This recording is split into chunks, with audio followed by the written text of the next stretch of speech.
Jessica Walden, President and CEO of the Greater Macon Chamber of Commerce, and we are just so glad you are here. We have a powerful morning of conversation, connection, and collaboration hosted by your local chamber, and we are thrilled to be here at Hutchings College and Career Academy, a place that truly embodies the spirit of workforce readiness and educational innovation.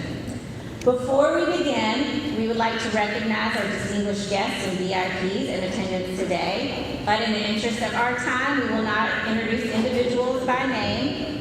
As your group is called, we just ask that you stand so we can express our appreciation for your presence. Are there any members of our Macon Bibb legislative delegation? All right, Mayor Miller and Bibb County Commissioners, please stand and be recognized. Representatives from the offices of Congressman Bishop, Congressman Scott, and U.S. Senators Warnock and Ossoff, please stand and be recognized. Members of the Macon Water Authority. And finally, members of the Bibb County School District and School Board, please stand.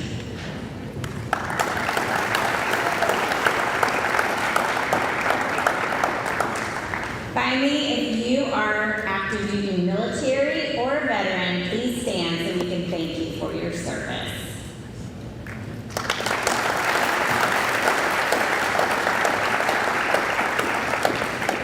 I'd also like to recognize our chamber board members. Please stand so I can personally thank y'all for all your help in putting off this program. Thank you so much to our board of directors.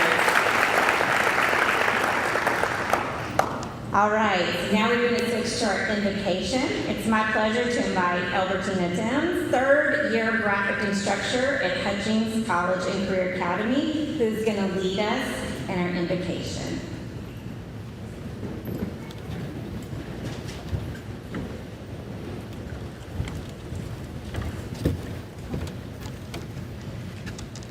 Let us pray. Gracious Father, we declare that this is the day that you have made, and we will rejoice and be glad. We are thankful for the work and the purpose of the Greater Macon Bibb Chamber of Commerce and the wisdom of its leadership to call this assembly. We thank you for all who are present and represented in this room and their willingness to avail themselves in service to our community. We applaud the demonstration of unity and servant leadership, and yet we are humbled by your wisdom, presence, and power. You know all things, and you do all things well. We invoke your guidance. We seek your wisdom. We pray that your plans and purposes will direct ours. We ask for synergy and sincerity to serve this present age selflessly. Bless now the work of our hands and breathe life into our agenda. Our trust is not in ourselves, but our trust and hope is in you. So enlighten our minds, enrich our conversations, stir our imaginations to reach far beyond what is to the reality of what can become in our beloved community. We submit this prayer for your blessings, and we seal it with amen, and so it is.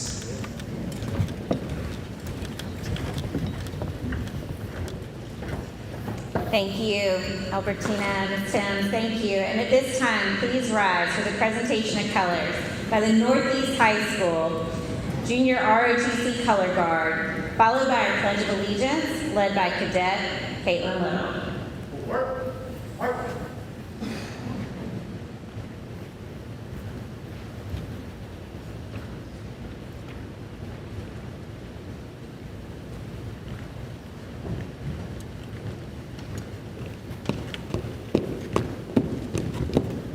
Right, halt, left, right. I pledge allegiance to the flag of the United States of America and to the republic for which it stands, one nation, under God, indivisible, with liberty and justice for all. Right, straight. Work, march.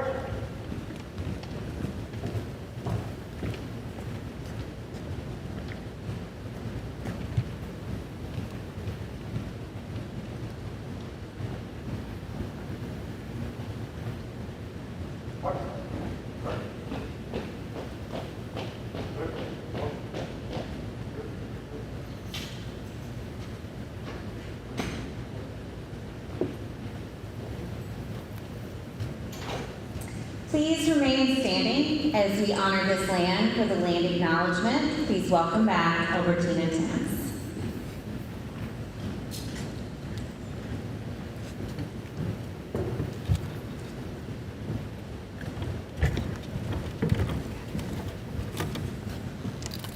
Mayor Lester Miller signed an ordinance that was unanimously passed by the Macon-Bibb County Commission to permanently raise the Muskogee Creek flag over Macon City Hall. The ordinance also places a land acknowledgement on the grounds of City Hall, symbolizing the growing relationship between the Macon-Bibb County government, community, and the Muskogee Creek Nation. The ordinance reads, Macon-Bibb County respectfully acknowledges the Muskogee Creek people who lived, worked, produced knowledge on, and nurtured the land now known as Macon-Bibb County. In 1821, the Muskogee Creek people were forced to relinquish this land. We recognize the sustained oppression, land dispossession, and involuntary removals of the Muskogee peoples from Georgia and the Southeast. We seek to honor the Muskogee Nation and other indigenous caretakers of this land by humbly seeking knowledge of their histories and committing to respectful stewardship of the land. Thank you. You may be seated. We're so proud to be supported by many strong partners here at the Greater Macon Chamber, including our presenting sponsor, Atrium Health Navicent. So please join me in welcoming Grady Hardiman, Director of Client Leadership and Development at Atrium Health, for a few remarks.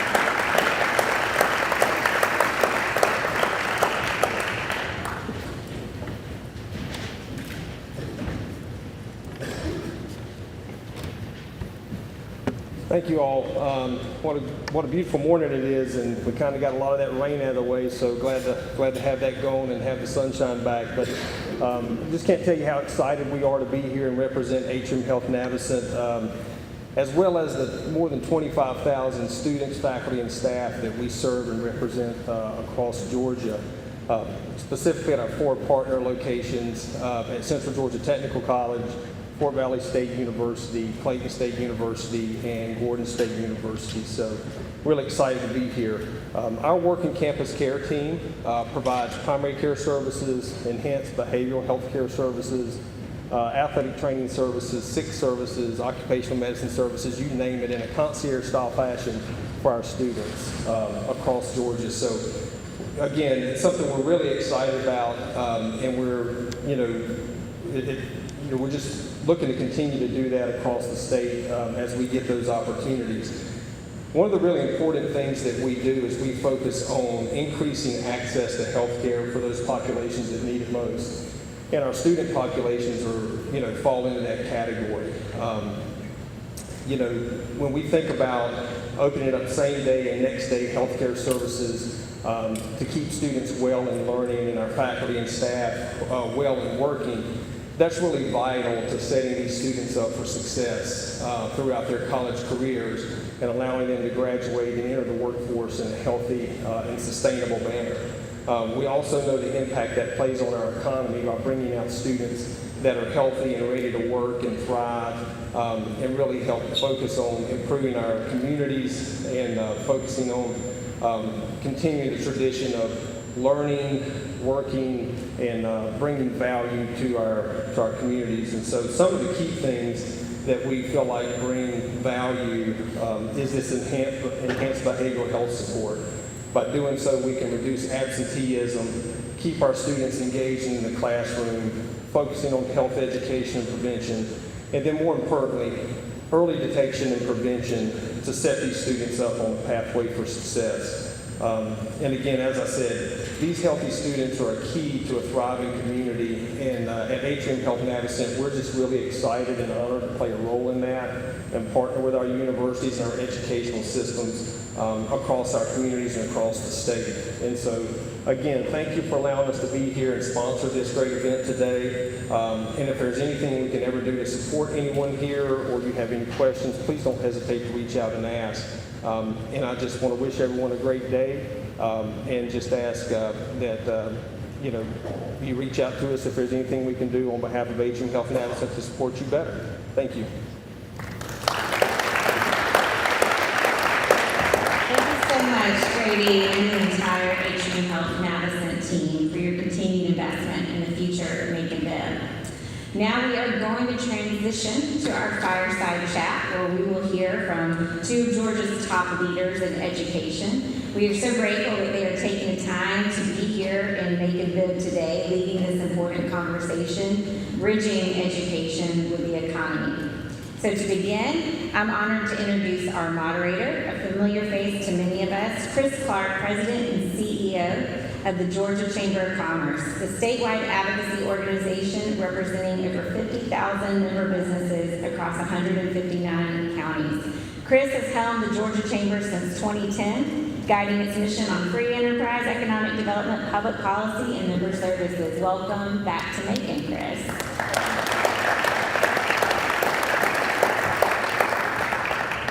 Joining him is Commissioner Greg Dozier. Greg serves as the Commissioner of the Technical College System of Georgia, overseeing 22 colleges, over 12,000 employees, and an annual budget exceeding $1.1 billion.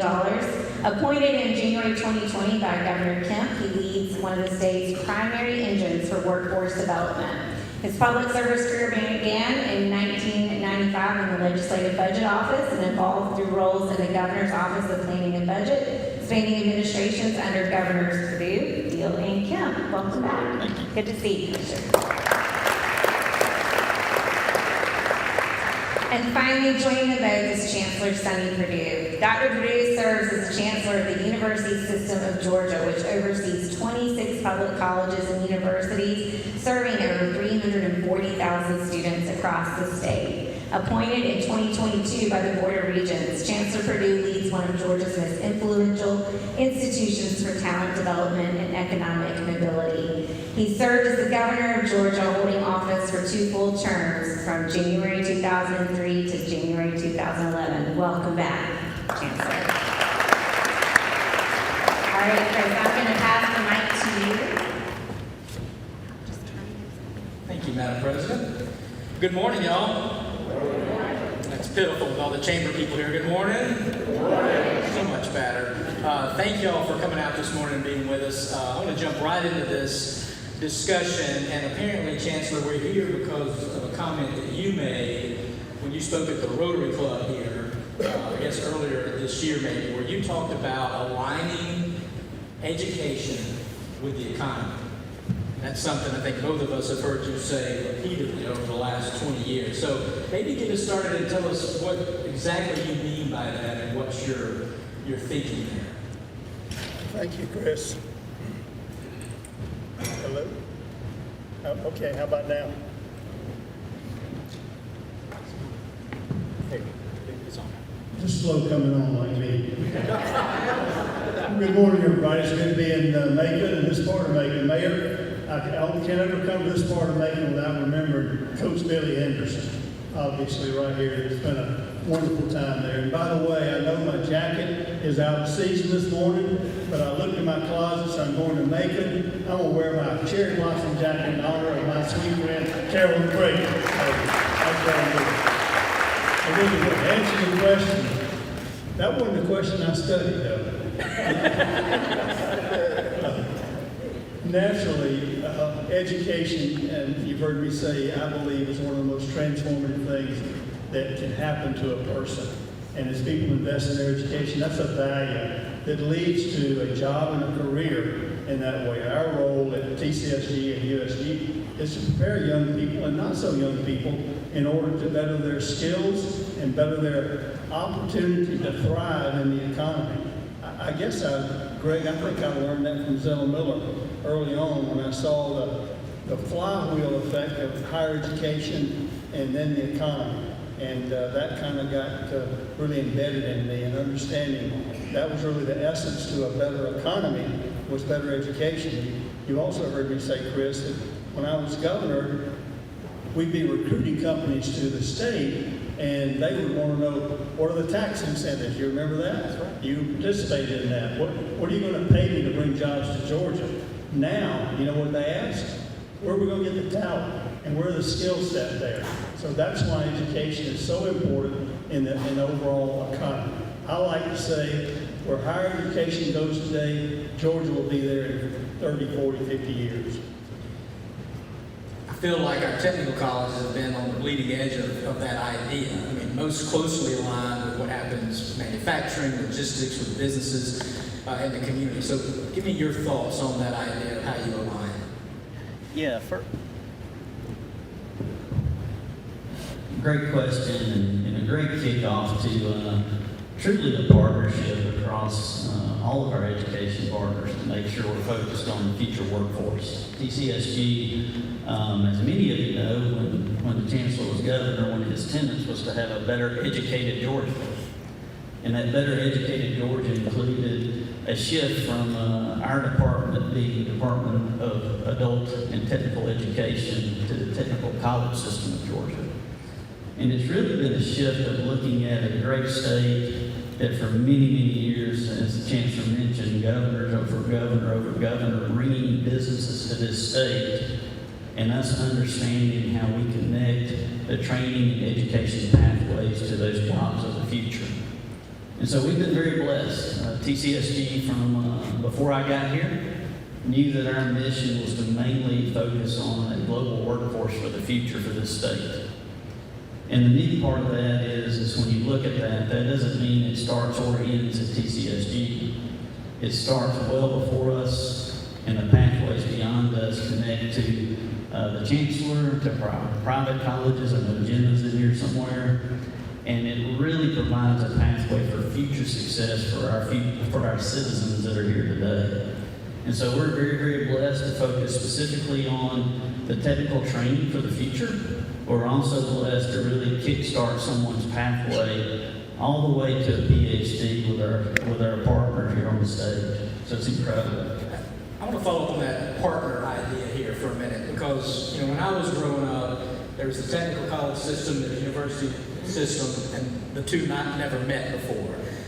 But kids today need interdisciplinary skills. They might have different non-traditional pathways into a four-year degree or from a four-year degree to get some skill sets. So, Commissioner, I'll hear from you first and then I'll ask the Chancellor. Give me an example of what the partnership between your two organizations look like today. Well, I think it's just imperative that we have that on and off ramp, as you kind of mentioned there, Chris, between the systems. And we're seeing that going both ways. We really believe that for many young men and women, we're their first choice. But for many of those that are choosing us for a first choice, based on their career aspirations and their goals, they need to have that pathway to the four-year college experience. We also believe that we offer a skill set that we're seeing many folks that have a four-year pathway or even higher to come back to get that tangible skill set as they go into the workforce. So it's going both ways, back and forth. Some of those examples, extremely proud. The Chancellor and I had a chance to really celebrate just a couple of weeks ago on a ASN, Associate of Science in Nursing pathway from TCSG to a direct pathway to a BSN. And we know that as allied health, we have so many shortages across this state. We need to get folks into that work environment. But for progression and for skill set of the future, they need to have that type of partnership and pathway. Additionally, you could pick a number of high demand areas. Cyber is a great one. We have been so blessed to see that Augusta University, they have partnered with all 22 colleges, and someone comes and gets a 2-year pathway in cyber, they have a way to get that 4-year pathway. So you're exactly right. Years and years ago, when most of us were working on our education, you looked at TCSG as separate and almost terminable. You came and got a education, and that's where it ended. We know today to be effective that we all have to be career learners. And to make sure that we have the most effective career learners, we've got to have these bridges and pathways for the success of the future. And I believe we're doing it. I believe the Chancellor's been a great partner. It's a very different feel than it was even just a few years ago. How do you look at that partnership, Chancellor? What we see is the economy is recognizing various credentials, sometimes not just in technical or university, but also in private credentials and skill sets that denote a certain level of achievement and abilities in that regard. So the economy is much different than it was 20 years ago in that way. There are jobs out there that people are training for and being educated for now that didn't even exist even 5 years ago. So I think the flexibility, I think TCSG started off with a great model of responding to local needs in the economy. It took the university system a little while to figure out the flexibility and to be adaptable and flexible in their offerings in that way. But I think that's what you're seeing now. That's what works the articulation pathway so well, because education is cumulative. It means that if you start at one place, then you don't need to just start over when you go some other place. And that's what we're trying to do, because as Greg said, many of their students, they may have been told in the 7th grade they weren't college material, quote unquote, in that way. But as they begin in a technical career and learn that they like learning and they're good at it, then they want to progress. And the pathway moves from there through TSG all the way to the university system to PhDs and postdocs. So that's the smooth pathway that I think Georgia has an advantage in offering to our students today. So you focused on these multiple pathways, the flexibility, but the other thing that you've done since you've been chancellor is to really look at the curriculum in the universities. I remember soon after you came on board, a professor was complaining that we weren't going to offer her degree anymore. And I said, well, what degree is that? And she said it was Eastern European poetry. I said, and your problem with that is what? And so talk a little bit about how you kind of realign curriculum that aligns with the economy and what jobs actually will exist for our students. Any organization needs to be relevant, I think, and that's really what this is all about.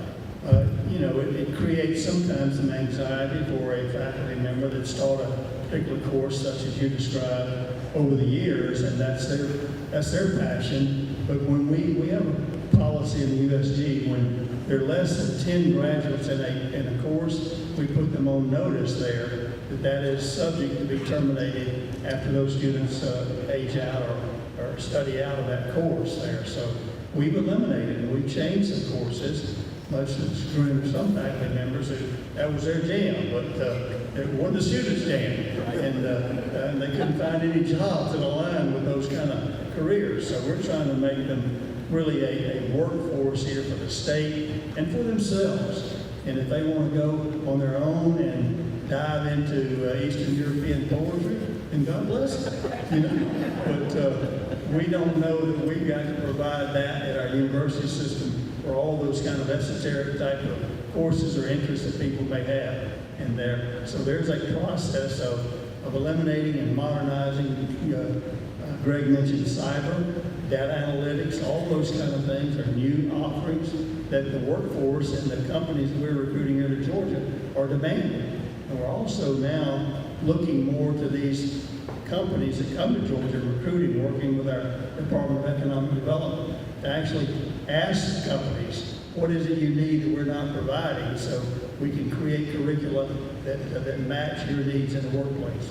And technical colleges have been doing that for a long time, so this is a big deal for the universities to step up and do it. I want to switch gears a little bit because we spend a lot of time talking about careers of the future, jobs of the future, degrees of the future that we want kids to align with. But what we're hearing more and more from HR managers is the degree is one thing, but the skill sets are another. And so talk to me about what the technical colleges are seeing as kind of those evolving skill sets that you're trying to embed, Commissioner, into the different degree offerings. Yeah, it's really interesting as you sit down and speak to industry. So kind of tag teaming into the discussion on the curriculum side. And Chris, you're right, the technical college system has been blessed to focus on local industry needs and the curriculum of that program locally with an advisory panel that really keeps that curriculum up to date on the current needs in the current community. We've challenged ourselves on, though, the jobs are changing so quickly, can we actually be ahead of that curve versus really waiting until the skill is needed in the community? So that's a little bit of a change in how we're seeing things. But specifically, we're hearing a little bit of innovation, the AI side. That's not a shocker. So we have been innovating AI into our healthcare programs, into our manufacturing programs. How do you use that tool to be most effective in the latest way of doing businesses in those areas? And so we've been highly involved in that, and we're seeing that curriculum start to filter into the programs. But we're also hearing a lot more about the soft skills. You know, for a long time, we felt like we had too much soft skills in. We're delaying graduates, and we're trying to get back to that balance of the thing of what we're hearing the most from our industry partners is how do you balance with the skills of the future, such as AI, but also some of the simple things that we still are lacking in our new workers, such as time management and things of that nature. And so we're hitting a hodgepodge of what you probably were asking on the level of skills that we need to integrate into what we're already doing. But we're also doing a little bit of we need to go back a little bit and make sure folks that are coming into the industries understand their expectations on the front end. How do you do that at the university, though? How do you make sure that those university students have real-world experience and those life skills that they need? Well, obviously, experiential learning has become a big part of that, internships and other things. And Dr. Paul Jones, right here in the middle of our president of Fort Valley State, has heard me several times, is the degree that I want our students to walk across that stage with a real degree is that I call it an FIO degree. They say, well, I never heard of an FIO degree. I said, yeah, it's figure it out. Because that's what employers want. They want people who can think critically, who can make decisions, who can work in teams, who can communicate both written and verbally in that way, and problem solve. And that's really what our companies and employers want, and we all want. And that's the kind of people we're trying to train. And so there's some component of that, and really all of our curriculum as we build in that. We're also beginning a major effort in the USG over entrepreneurship. Not only do we want to create great employees, we want to create job creators and innovation in that way, small starts. There are bright ideas all over the state, and we need to provide an ecosystem. We're trying to do that beginning in our university system, to keep an ecosystem where we can support those young people and not so young people with great ideas. How do we allow them to mature that idea into commercial products and services? And I love the fact that Georgia Tech, every kid that goes to Georgia Tech has to take an entrepreneurship class or a seminar when they come in. I'd love having every single one out there. I want to switch gears. You mentioned AI. I want to talk about that for a second. What is that? Ask ChatGPT. Yeah. So earlier this week, I was doing a convocation for a school system in North Georgia, and there were probably 500 teachers in the room. And I said, how many of you are using AI to do your lesson plans? And 95% raised their hands. I said, how many of you are teaching your kids how to use AI in the classroom? And 3 raised their hand. And I chastised and said, you're failing at your job if you're not teaching that. So I'm curious, Chancellor, from your perspective, what direction are you giving instructors, professors on AI, how to use it, how to teach kids how to use it ethically? Your example right there, obviously, it's going to be part of this next revolution of industry and economy. And our role, our responsibility in the university system is to prepare students how to do that. How can you be a great searcher on AI? How can you ask the right questions and continue following up to get the answer out of this amazing technology that can go and search many things much in minutes, seconds, versus how long it would take us in researching that. So our role and our responsibility is to do exactly what you described, is to not be fearful of it, not be concerned about plagiarism or those kind of things, or not preparing, because a good teacher is going to be able to tell that in that way. So how do you use the tool productively, because you're going to be expected to learn that more and more as we go forward. And my son, we're moving into Georgia tomorrow morning, and almost every one of his classes so far, they've used AI. But he says, but make no mistake, Dad, the teacher runs it through a program to make sure we don't use it on the test at the end of the day on the programs. Commissioner, what about you? You mentioned AI a minute ago, but talk about it from a more practical standpoint for your students. Yeah, I think to talk about the students, we have to talk about our staff first. And the first thing we've done is we've actually implemented some awareness across our system just on what's the use of AI in the classroom and how it can be a tool for our instructors and our staff across the system. And so we're still navigating that if we're being honest. It's a great tool for tutoring. It's a great tool for lesson prep and planning, and we're learning as a system how to maximize that use to really make sure we're focused on the students for what their learning outcomes are going to be. Similar to what the Chancellor said, we're looking at how you integrate it, and we're doing it a little bit more specific in areas I mentioned earlier. We've got someone working with system office on how do we integrate that smartly into the career pathways, especially that are hands-on. So we're in manufacturing now. We know that for years we've known to robotics. For years, if we're training somebody to weld in a manufacturing plant, they have to also understand PLC, which is a programming language for the robotic welders, and understand the full force of that. And I can say the same thing about machining and things of that nature. But we're adding in now, how does AI work in there with the robotics, and how do we maximize that use, speed up efficiency and productivity in our facilities. And so, as somebody told me years ago, I'll age myself, when I first started working, QuantraPro was kind of a new thing, and Excel kind of came in and just took over. And if you want to be effective, you're going to have to learn how to use this tool. And so we believe that in TCSG, we've got to integrate these into whether it's healthcare, manufacturing, and the other career pathways that are technical. For our students to be successful, they have to know how to use this tool, just as I had to learn it 30 years ago to be effective in my job on Excel. Ray, you're a lot younger than I. I started with VisiCalc. Most of you already know what that is out there. I was just thinking that's why I'm a failure, because I still can't use Excel. Madam President, Jessica is giving me the hook here, so we got time for one more question. So I'm going to skip. I got like 15 other questions you want me to ask, but if you could, both of you guys, and Commissioner, I'll start with you. If you could wave your magic wand, be king for the day to align the economy with education, what major change would you make, either at your level or in K through 12?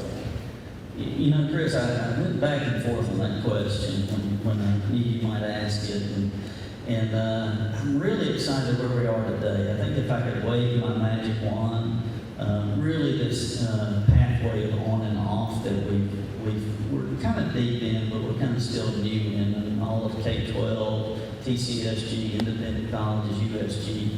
There's so much opportunity there, but I would love that our students at the very beginning to have a clear understanding, and that's not on anybody, of their future career pathways and how everything interconnects.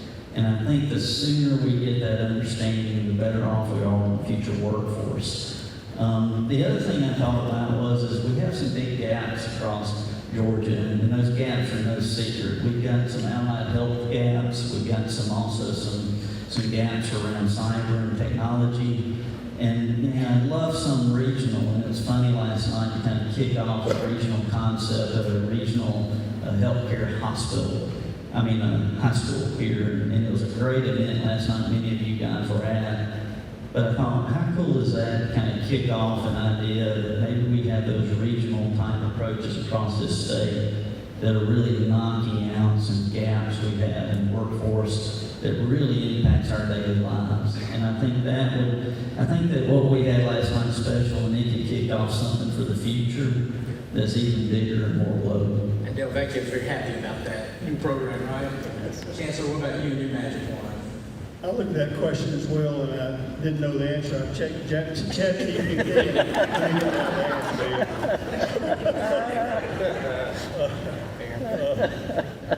I think, again, we still have some challenges over, and these presidents know we're harping all the time over retention and completion, and we still have some gaps there. Some of it is financial, and we're working at the USG Foundation over a DREAMS program, really kind of complement HOPE over some gap measures financially, raising student needs money that way. So that's a need in the state as well. in that regard, and we're talking both with our legislators like Senator Kennedy and Patty and others to think about how we participate that way. I believe there's a lot of national education money, foundations that would come to Georgia to support some of these students. The statistics show that if you get stopped out financially, there's a 70% chance that you won't complete in that way. And that's not good. Obviously, we need that. You don't put on your resume, I attended such and such. You put on, I got this degree from such and such a college or university or technical college in that way. So that's one of the things we're trying to do. But also, we're making a huge effort on the entrepreneurial side otherwise. I think entrepreneurial training helps people to be problem solvers, whether they go into business for themselves or create something. So that's where we're focusing on that. But it's really, as Greg said earlier, trying to stay ahead of the economy and where the needs are and continue to aggressively move in that direction. Well, I appreciate the leadership of both of you and all of your team members around the state. Round of applause for these two guys and their teams. As Jessica makes her way back up here, I'm going to use a point of personal privilege here, if I can. And forgive me, I'm not talking about education for just a quick second, but 20 years ago, when Governor Perdue was in office, we passed significant reforms to Georgia's civil justice system. And it made a huge difference in our ability to recruit companies, help small businesses. We haven't done that in 20 years. But this past year, we did. And we did it because Senator John Kennedy was willing to step up and find a pathway forward that was balanced and fair to help stabilize insurance rates, to help keep rural doctors and nurses in our rural communities, to make sure that my parents and the small business can move through the judicial system, that we can protect people from foreign adversaries that might come in and use the legal system to their advantage. That's not an easy thing to do. It was difficult. There's a lot of special interest, a lot of people to make happy or make mad at the end of the day. But Senator Kennedy, you moved through that process. You did yeoman's work. You were in the middle of it every day on behalf of our 50,000 members and 2/3 of all of Georgia employees. I want to thank you because that was not easy, but it matters, it matters, it matters. And thank you, and I wanted to make sure everybody in your district knew that. So thank you for that.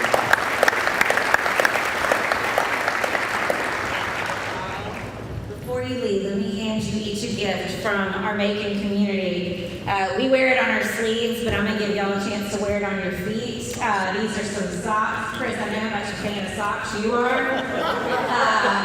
But I know that you slip in those Georgia Seal boots that Chancellor Perdue has on, and just in case you're vehicle. Thank y'all. Y'all give a round of applause to our panelists. What an amazing time in Macon, Georgia to have them together, having this important conversation. And so we are going to transition. We're going to shift to our panel discussion. We're going to broaden this conversation around the topic of aligning education with the needs of Georgia's economy.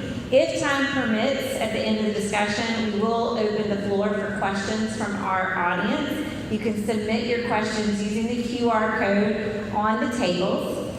And let's see, we've got our seats ready. Okay, well then now it's my chance to introduce our moderator, Megan Blight, who serves as the 26th president of Wesleyan College. President Blight serves as the engagement chair at our Greater Macon Chamber of Commerce Executive Board, as well as a board member of the Georgia Chamber, where she serves as a trailblazing leader in education, a champion of local workforce development, and an advocate for Georgia business. Welcome, President Blight.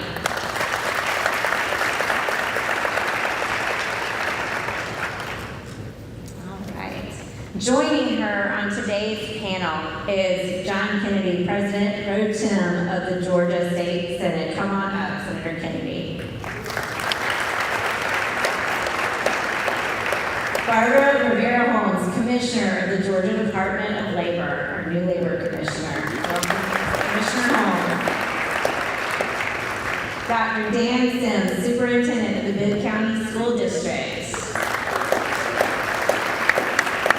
And I just didn't let him get off this easily when he comes to town. So welcome back, Chris Clark, President and CEO of the Georgia Chamber of Commerce. President Blake. Okay,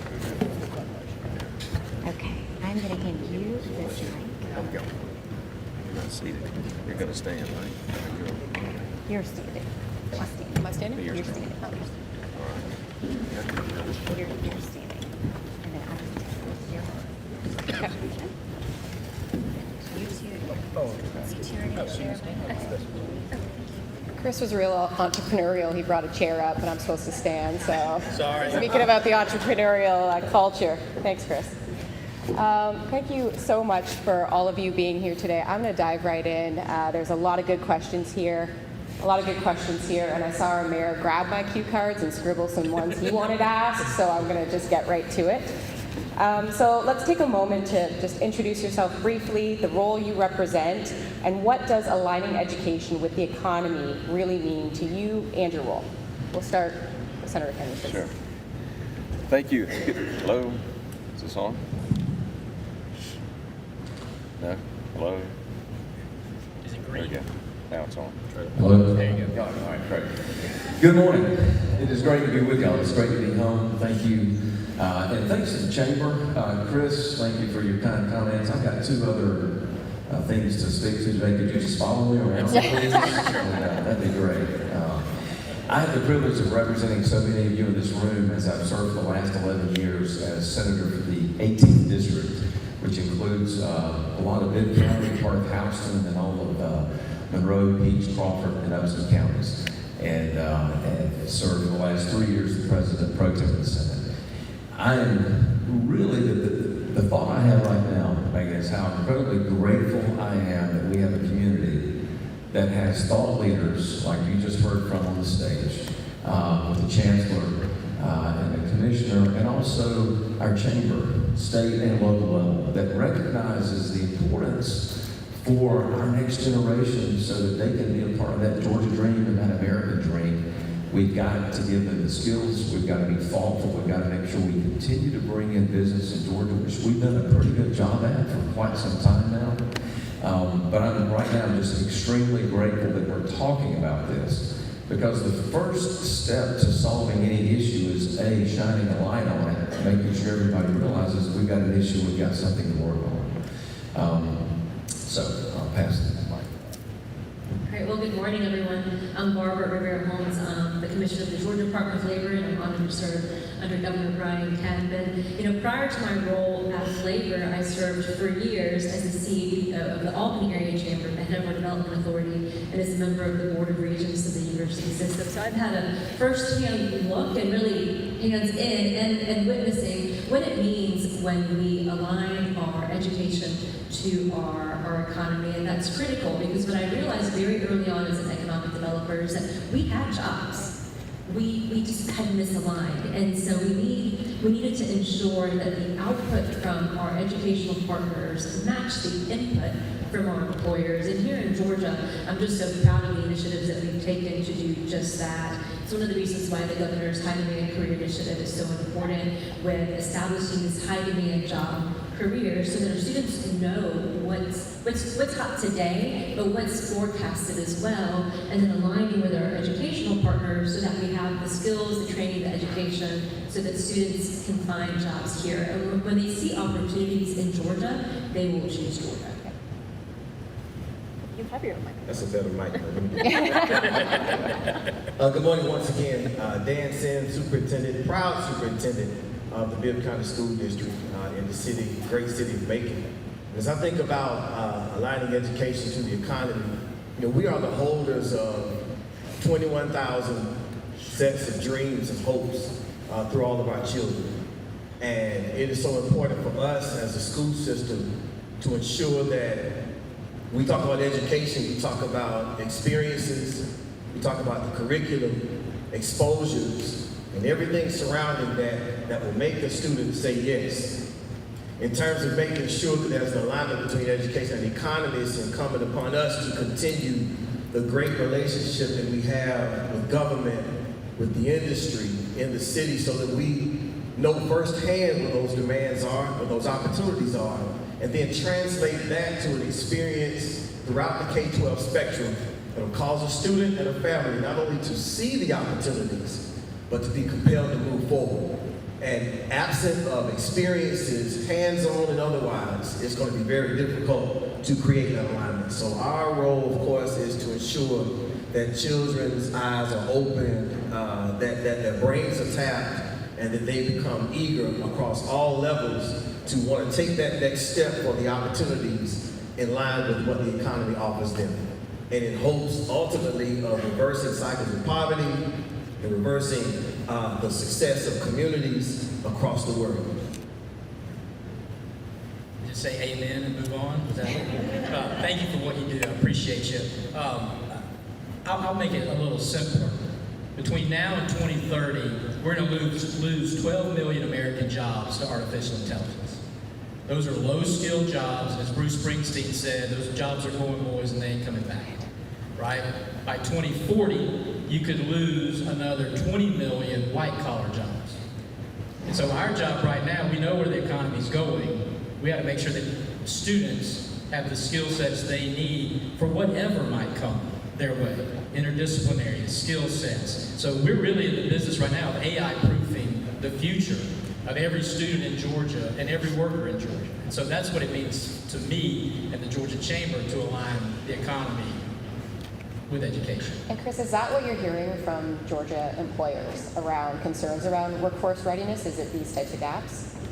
So we're hearing the biggest thing that we hear right now is that kids are coming out. Kids are either going to college, technical college, or into the workforce with a great degree, but without the real world experiential learning that they need to have the skills. And I've heard that from college professors, that the kids showing up today are different from 5 years pre-COVID in the fact that they haven't worked after school, they haven't worked during the summers, they don't have that same skill set as a leftover remnant from COVID that we're trying to deal with. And so that's what we're hearing today. Commissioner Holmes, you're new to the role, but you've already jumped right in, traveling across Georgia, visiting businesses and communities. What trends are you noticing, and how did it align with education today? Yeah, we're going to sound like a broken record this morning, and that's not a bad thing because we're going to continue hitting on this point. But when I'm speaking with employers across our country, I will maybe look at across the country, but right now across our state, speaking with employers across the state and meeting with our local communities, it's the same thing. The pain point is that growth is 100% limited by people and really by talent. And so in Georgia, we have so many opportunities that shouldn't be one of the pain points, but it is. And so we're hearing technical skills, we're hearing really many are scared, right, when we talk about artificial intelligence. And Georgia's more than 99% small business, and so some of our more sophisticated employers have adapted to artificial intelligence and are navigating it. And for some businesses, artificial intelligence is happening to them. And so we still have a lot to figure out in that space. And then on the employability skills, that's even more important, I'll be honest, than some of our technical skills. We have a Marine base in Albany where I live, and the general said, if you can give me someone that can show up consistently, that can communicate, that can think critically, and that can be a team member, I will teach this person the skills to succeed. But we really want a workforce that comes out with the training and the credentials and then has those skills. And the youth employment gap is huge. It is huge, and you're seeing it impact not just our high school students who want to go straight into the workforce, but if we're graduating from technical or higher ed and they've never had a job, they've not developed the employability skills. And so I say to our employers in this room, give our students an opportunity either through internships, apprenticeships, or jobs so that they learn what it is that it means to be a worker. And I share this as an economic developer and chamber executive. If we want a certain type of employee, we need to model that for them, and we need to create the opportunities where they can experience that and develop those skills. Yeah, and that really speaks to what Chancellor Perdue was saying, the figure it out degree, right? The ability to figure it out, those skills. And what do labor statistics tell us about where Georgia's workforce is headed right now?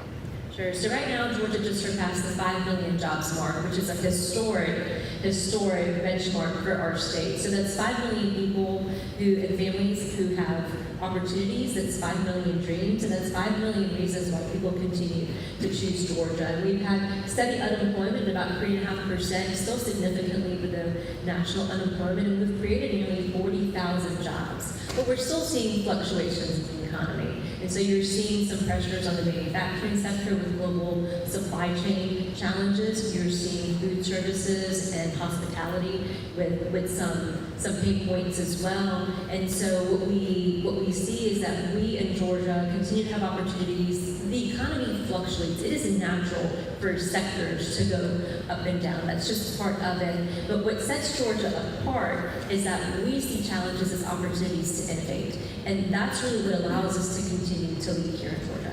Chris, how does that compare to the chamber, what the chamber has in its strategic focus? No, it's completely aligned. I think Barbara said we're all singing off the same songbook here. If you don't get workforce development right, nothing else matters. And so yes, we need more energy, we need more investment in roads and bridges, but that entrepreneurship the Chancellor talked about, those skill sets and aligning back, the whole pipeline, K through 12, all pre-K through 12, all the way through P16. That's it. That's the difference maker for us for the future. So I want to turn to Senator Kennedy. You have been very busy, as Chris shared with us. Let's talk about truancy and your bill that passed last session. Let's talk about other legislation that's passed or is being considered and how it aligns to workforce development and education. Sure. So you're referring to Senate Bill 123 that we passed this year. And quick story on really how that came on my radar screen. A lot of potential legislation comes to us from constituents or different maybe business and industry that says, hey, we have a need. This came to me because I was traveling last summer in another state, picked up a newspaper on the way back to the airport, read an article that they had a significant absenteeism problem in that state. So I started reading the article, and the numbers were astounding. I came back to Georgia, came back to my office, and asked my staff, I said, do we have a problem in Georgia with absenteeism? And it turns out we do, folks. It is a hidden threat to the future for our children. So we looked into it. I had my staff do a deep dive. The numbers are this. Pre-COVID, our absenteeism rate, by the way, chronic absenteeism is defined by missing 10% or more of your school days. That's 18 days of the school year. Pre-COVID, it was 9.5%. As you would expect, chronic absenteeism spiked during COVID, got as high as 26%. The problem is it's still 21.5%.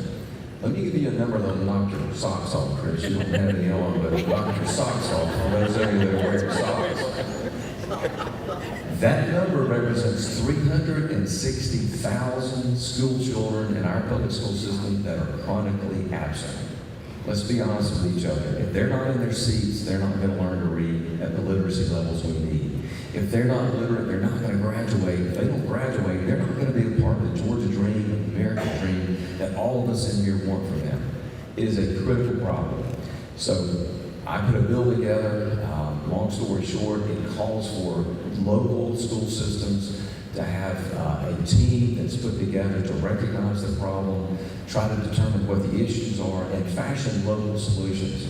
I do not want us going to the Capitol in Atlanta and pushing Atlanta solutions across the state, because the truth is the reason that we have a chronic absenteeism maybe in Albany, the reasons may be very different than they have a problem in somewhere else in the state, in Rome.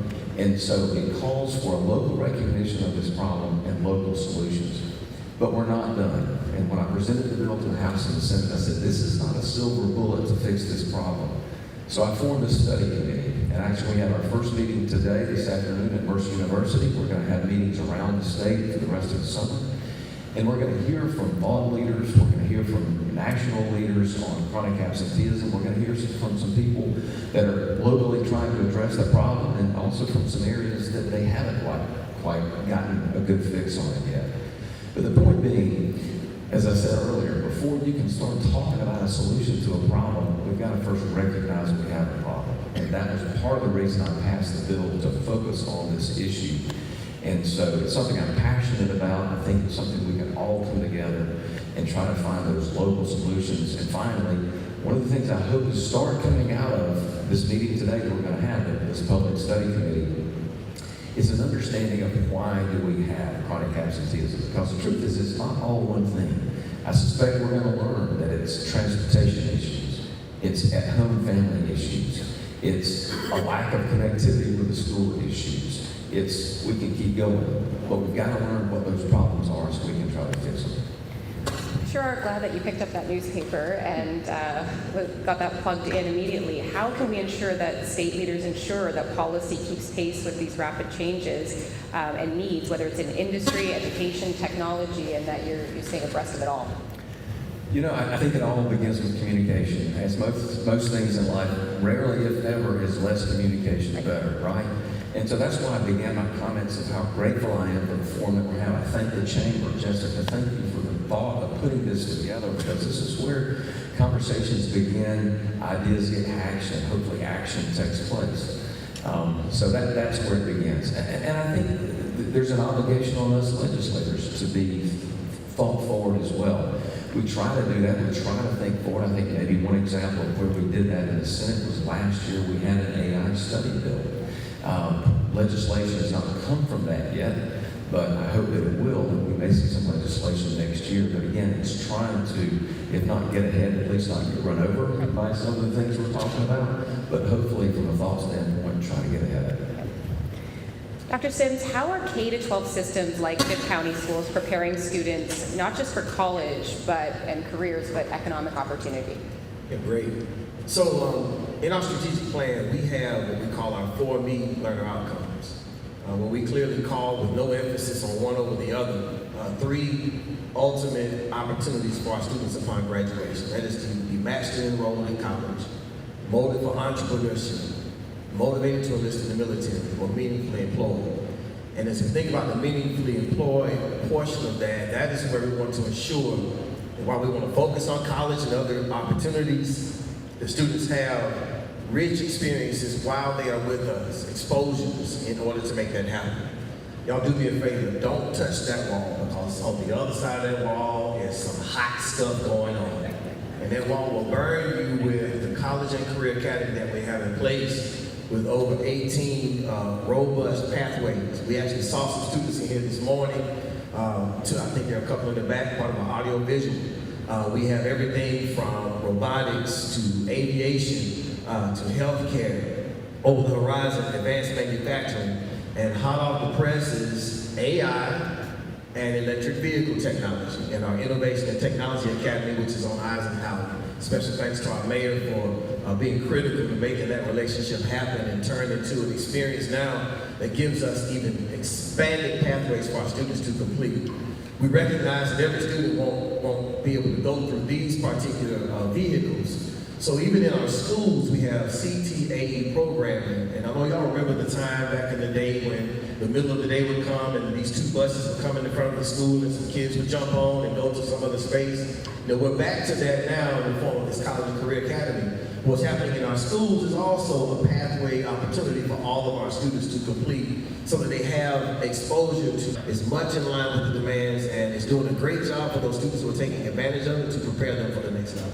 And what advice can you give employers, higher education leaders who are in the room today on ensuring that there's just natural pathways for your students into employment and workforce development, and making sure that it's very clear and seamless? That's great. I would say first, let's continue to co-create. Thinking just maybe 3 weeks ago, I was at the table with our mayor, with Ivan Allen at Central Georgia Tech, with Macon Industrial Authority, with Lord Rogers and Cassandra Washington, and we were talking about advanced manufacturing. So it's one thing for us to talk about it in a bubble and create this pathway, but it takes it to another level where we're all at the table to talk about it from beginning to end, and to create this experience that considers what is going to be on the end of employment before we even start with students. The other piece is just to open your doors as much as possible, so that when we come and we ask for exposure opportunities for our students, that you are able to help us in creating those internships, those apprenticeships, just a one-day exposure, just anything. You you'd be amazed at the seeds that are planted. And if you really want to help prepare that next generation, they have to see it and feel it as much as humanly possible, in addition to us engaging in continued co-creation. And we look forward to continued experiences as we think about our relationship with Urban Tissue, with Purdue, with Coca-Cola, as we continue to sit at the table and have clarity in terms of what the needs are, so that we can come back to the table and help create those needs through our educational experiences. I want to open up this question to anybody to answer, and all of you. Just sharing a model or program that you've seen where education, business, and government have come together to solve a workforce challenge, and that can be in the state or even beyond. Who's doing this right? Sure, I'll provide you an example of where I live in Albany. And Albany has a very large healthcare sector, and we all know that we have an allied health challenge when it comes to workforce, certainly not something new. And so the partnership between our College and Career Academy and our Phoebe Putney Health System was phenomenal, whereby students who are at the College and Career Academy start working and training at Phoebe. And so by the time they graduate from high school, they have their CNA. And so they've had exposure in the hospital. Now they have a credential, and they can choose then to go straight into the workforce, or they can transition that through the pathways that we've talked about to either TCSG or the University System of Georgia. And so this new articulation agreement between these two incredible institutions really then creates a very seamless road for our students. And that's just one example. There are others, but that's one that's become a model in a high demand career area that Georgia will continue to see gaps for. I can think of a couple. I'm thinking about Warner Robins Air Force Base and software engineering, where we have a pipeline experience for our students to help create engineers. So imagine, if you will, students who are in this program where over the course of 4 years they're employed, they earn the credentials, they graduate from college, and they're guaranteed a job. And that is a blueprint that I believe is going to replicate itself with other industries. I'm also thinking about the Vecchio family. Just showed me a picture last week of him in a room. Was it nursing? No, it was all healthcare related fields. Where our students went a summer program, and he said the majority of these students are yours. So creating that great experience for them. I'm also thinking about reach, because one of the things that was mentioned earlier was the barrier of the economics in terms of finishing college. And our REACH program is where we grant scholarships to students at the middle grades level. And that is a public-private partnership where those funds come and they plant the seed for students to really think about life at the next level beyond high school. And I can imagine how impactful that's going to be as years pass by and students start to make that decision based on all the exposure and experiences that they have, but with this guarantee of scholarship money already in the pot that might end up making the difference between them graduating, going to a technical college or university, and on to the workforce. It's so powerful when you remove that barrier, that financial barrier, where you can dream and where you can go. Yeah. Chris? We've got an affiliate called Flex, and it's basically Shark Tank for high school students, but it's primarily based in our college and career academies. The winner this year won $25,000 for her small business and a year with Georgia Grown, because the Department of Agriculture is such a great partner with it. But we're now in, I think, 30 schools around the state, but we're pairing those young men and women with their ideas with local entrepreneurs, just what the Chancellor was talking about at the university system.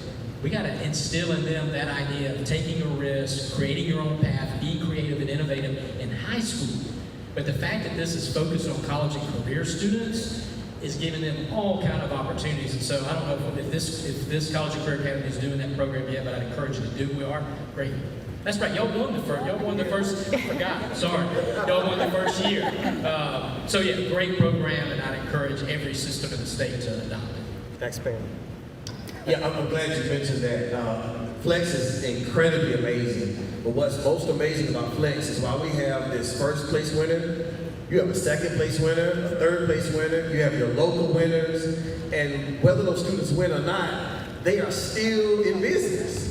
And it has blown my mind as a superintendent to come and understand how many students we have who run businesses. And all we're doing is having the blessed opportunity to cultivate what they're already doing and take it to another level. So Flex is a game changer. Thank you. We're all going to say something about Flex, I think, because I want to jump on that and just say from the employer standpoint, in Albany, we were one of the first 5 communities to adopt Flex, and it was game changing. What I loved beyond the skills and experience your students were learning were the relationships that were created between our students and our employers. Because the way that we modeled it in Albany, and I think the way that most are doing it, you have to have your employers bought in, and they are actually part of the program with the students. So then the students had a model, but then they had a relationship, they built a network, and they had a mentor. So it's really all, you want to say something else?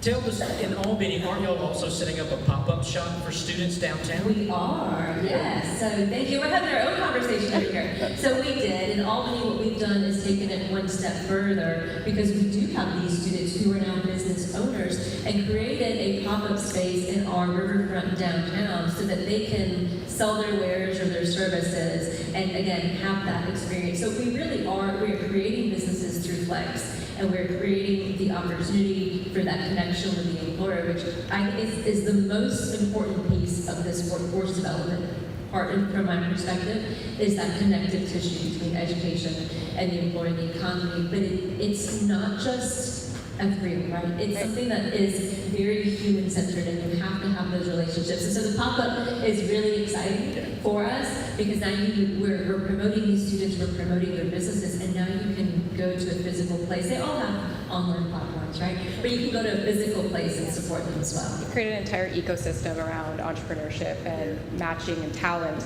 And I wanted to ask you, all of you, what if new programs or partnerships are you implementing to help match talent with high demand jobs? I think there's a war on talent. We know that. We want to be attracting talent constantly. Is there programs that are feeding this to bring talent to the state of Georgia, reskill, retrain, and ensure that they're matched with high demand jobs right now? Yeah, I'm going to reiterate our Innovation and Technology Academy. We just started with students as of August. Our mayor came to us with this opportunity to lease a property for, I think, $1 for 50 years, a year. And we took American Rescue Plan funds, worked with the Butler Group to invest in renovating a center now where students are learning EV technology, AI, over-the-horizon advanced manufacturing, robotics, drone technology, and I know I'm missing something over there. I think aviation as well, but and cybersecurity. I was actually over there yesterday, and it just blew my mind to actually see students in the building. The ribbon cut is one thing, and when the students get there. So we're just looking to get that building to a swelling space where we have to turn students away. But it is directly in response to us sitting at the table with our industrial authority and other businesses, responding to the demands and turning those into extended pathways for our students. And it's just taking off. Yeah, let me say that here in Georgia, we're doing some phenomenal things, and I talked about surpassing that 5 million jobs mark, about the work that we're doing, but we still have about 65,000 unfilled positions in our state.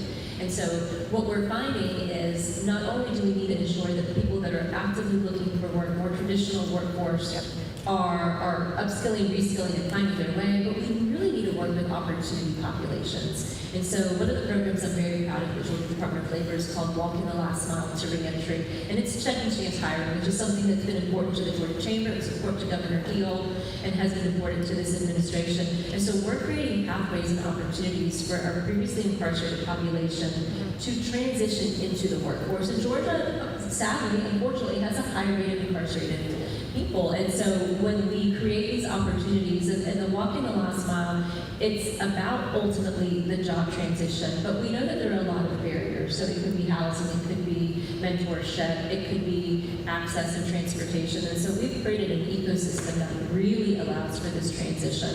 And we're looking at similar opportunities with other opportunity populations, which is what I call them, our military spouses, our veterans. I know this is a veteran area heavy community as well. So our military spouses, our veterans of youth employment that we've talked about, our retired population who are looking for a second career, and certainly that second chance hire is a really important tool. And not just focusing on the individual, we're also working with employers so that they understand how to leverage the population, how to create these opportunities, because I'll be frank, we need more people going to work, and this is one way to expand the workforce.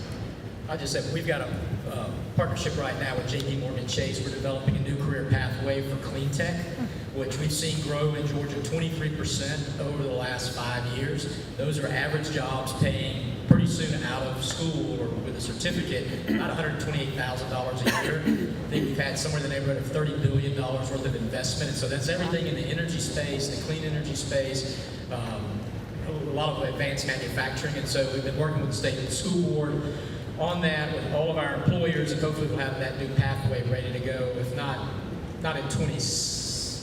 this school year, but hopefully the next school year. So Jessica's given me the 5-minute mark, so I want to ask one last question. Each of you get a minute each. Give us a call to action. How can we better engage the private sector as co-creators in education and training? Do you want to start, Senator? Sure. Great question. I think we need to start looking at business and industry not as just the source of jobs for the kids in the future, but I think we need to look at them as co-educators and co-investors. And I think if we do that, it brings us all to the table because we realize we're in this for the long haul, right? From making sure that we're doing right by the kids from the beginning, to making sure that on the back end, when those businesses and industry are looking at Georgia for potential relocation or an expansion within Georgia, we've done what we need to do on the front end so that we can make that happen. And so I think that would be what I would ask for. And second, I think that process and all the great things you're hearing from the leaders on the stage here to my left is really addressing, explaining to the kids so they understand the why. Why should I be interested in this or that? And it's about making them think about tomorrow and what they want their tomorrow to look like. Because if they get the why and they get interested and they have those aha moments in these educational experiences, and the business community realizes the return on the investment they're making, that's a win-win for all of us and everybody involved.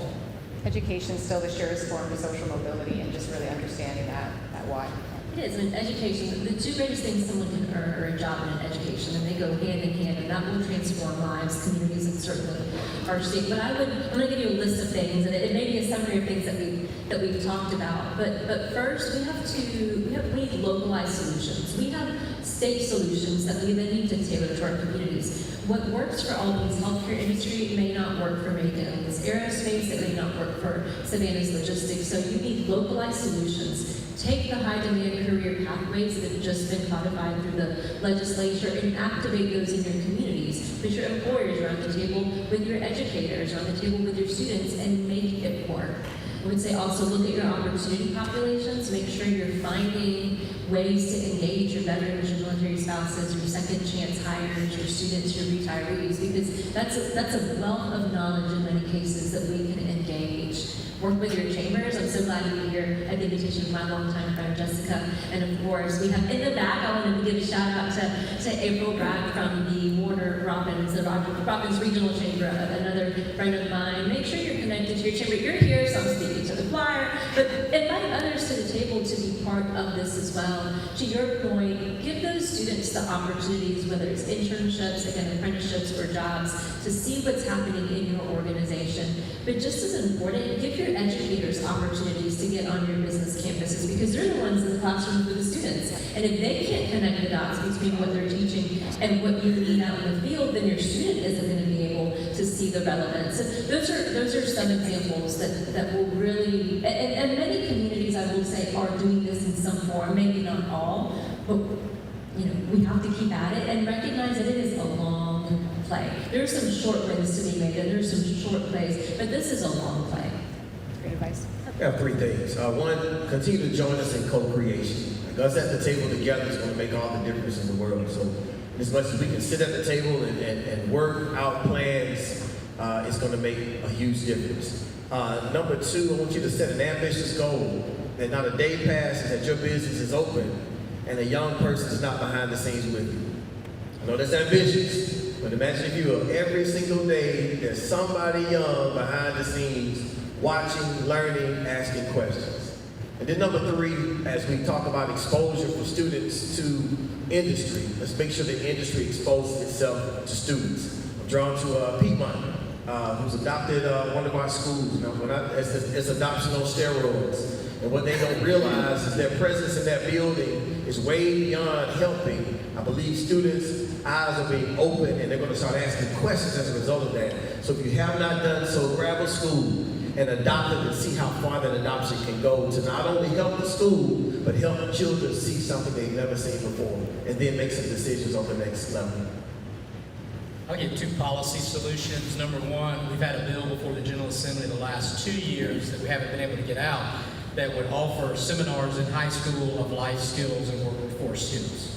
I think that's absolutely critical. The second thing, I think we ought to do in Georgia what they're doing in Kansas and Nebraska. Before you walk across the high school stage to get your diploma, you have to have experiential learning. You've got to have volunteered, started a business, interned, worked.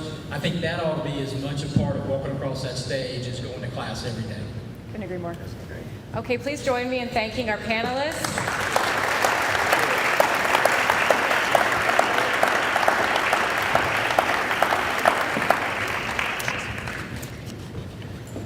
Thank you, President Blight. Let's give them all one more big round of applause. I'm sorry that we didn't get a chance to get to all of our questions, but I do know we got our to-do list just now. And one of those questions, besides what is Senator Kennedy's favorite New Way order, Kenny Burgley, is that we talked about how to get the word out on pathways, how we let our students know what we have out there. And I will say that is something that the Greater Macon Chamber of Commerce is committed to doing through our career platform, greatercareerworks.org, as well as our workforce development initiative work. Thank you. We're going to make sure everybody gets their socks before they leave. Thank y'all for being a part of this important conversation that we had today. Thank you to our panelists, Georgia Chamber President Chris Clark, Georgia Labor Commissioner Barbara Holmes, Georgia Senate President Pro Tem John Kennedy, and our very own school superintendent Dan Sims, as well as our amazing moderator Megan Blight. We have to thank our opening speakers, Chancellor Sonny Perdue and Commissioner Greg Dozier, both who are staying local today but had other appointments to be here in Central Georgia. Mountains were moved so they could be in Macon today. And you know we didn't bring a program of this caliber together just to hear them speak. It really doesn't get any higher than this, is where we talked about today. We did this so we could learn from the top and that we could give ourselves homework so we know the work ahead that we've got to do as a community, especially as a business community as strong as this one, to get it done. There's no doubt that we've got the right partners in the room right here today, Dr. Sims, between our educational institutions. Wesleyan College is here, Central Georgia Technical College, Middle Georgia State University, Mercer University, Fort Valley State, Georgia College, and of course our own school system. We've got our partners in economic development here today, the Macon Industrial Authority, the Water Authority, our county government, even our neighboring chambers, the Robbins region.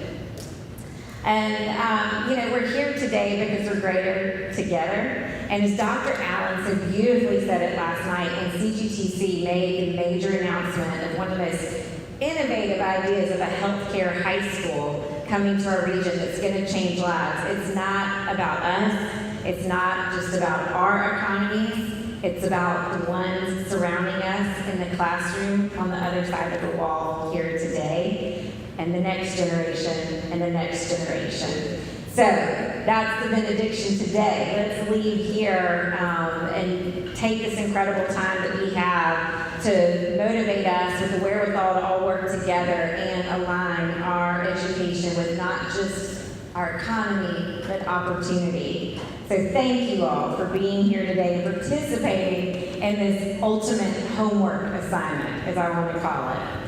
Thank you again to our partners, some of the busiest people in the state, from our speakers to those of you who took your time to be with us here today. Thank you again to Atrium Health Madison for supporting or being our presenting sponsor, as well as Cadence Bank, Wesleyan College, Servpro, and Bibb County Schools with the beverage station. Thank you to Team Hutchings, the faculty and staff of our College and Career Academy, the ambassadors, the Northeast High School Junior ROTC for helping us host today. We look forward to seeing you next week. April and I look forward to hosting you next week with the Regional Business After Hours hosted with our presenting sponsored by Cox Business, and we'll be at Middle Georgia State University for that. So we look forward to seeing you soon. Thank you all for being here today.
How are you?